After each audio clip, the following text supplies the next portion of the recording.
Hey guys, welcome back to my channel. Sorry I haven't been posting lately. I've been quite busy with bub appointments and then labour and stuff like that. So Bub's officially born. She was born on the 3rd of July. Born 6 pound 9 and 54 centimeters long. Today I'm going to talk about my labour and delivery. I went over my due date. My due date was the 26th of June. So she was a week over exact. So I was 41 weeks pregnant. And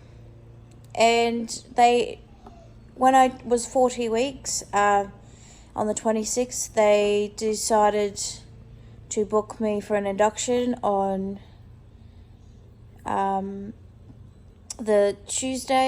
the following Tuesday, which was 6 days past my due date.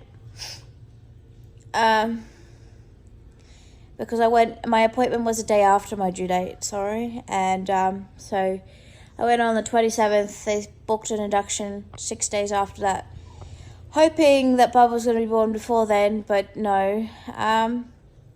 So on the Tuesday, they put I got assessed, checked Bub's heart rate, checked mine. We were all both fine and good to go. They did the balloon, which is, if you don't know, it's like a balloon on your above your cervix, and then underneath, and then they fill it with gel, so it's heavy, so it pulls down. And I was having contractions for all night, for about 2 minutes to a minute apart all night. My waters didn't break, and I ended up having the gas. In the morning, they put me to the delivery room because I had morphine and I had all the other pain drugs, and they weren't working for me. So they gave me the gas. I got like half an hour sleep, and then about 6 o'clock in the morning, they broke my waters, and then put me on Pitocin to keep the contractions regular. That went on all day. When I maxed out, they turned it off for a bit, turned it on again, maxed out again. Nothing was working. She was getting stressed. I was about 5 centimeters dilated when I was basically screaming for an epidural. And so I ended up getting an epidural. Fell asleep for a few hours, which was good because I was so drained. I was in and out pretty much for most of the day. Everything was good, but I kept maxing out. I'd have a contraction and it'd be really high, but I wouldn't feel a thing, which was so good. But, yeah, so she wasn't coming, and then about 6 in the afternoon, I was starting to get a temperature, and I had to be put on antibiotics, and because I got a temperature because we had an infection from waters being broken and then my labour going for too long. And then after that, it was pretty much just on and off Pitocin. I think, I'm not 100% sure because I was quite out of it. But eventually I did get to 9 centimeters and she wasn't moving past that. And she kept going back up every time I had a contraction, and her heart rate would drop. And that ended up being because she had the umbilical cord wrapped around her neck, and it was bungeeing her, and she kept coming back up, and I would push her back down, not realizing.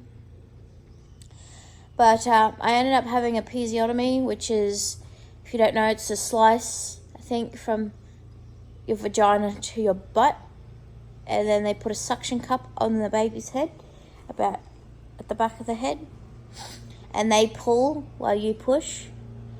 And the cut's supposed to help with tearing, but I ended up having when she was born, I was about 9.5 centimeters when they told me to push. And I did really well at pushing, really, really well. I didn't swear through the whole labor. Even with breathing and stuff, like I was doing pretty good at that. They're surprised on how well I'm healing as well. But anyway, I was about 9.5 centimeters dilated. They told me to push, and they pulled. They did 4 pulls, and then she was out. I ended up having 8 suture packets, so it was a couple hundred stitches. 2 liters of blood loss. They were considering knocking me out and taking me to theatre to stitch me back up again. And they took 2 hours of stitching me back up. She had a temperature when she was born. They had to cut the umbilical cord straight away because it was wrapped around her neck.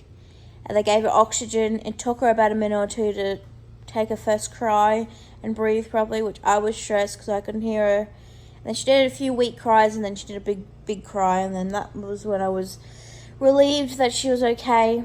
But the doctors and nurses, they were great, and the midwives. Even after Bub was born, the support and the help that I received in hospital, because I was in hospital for about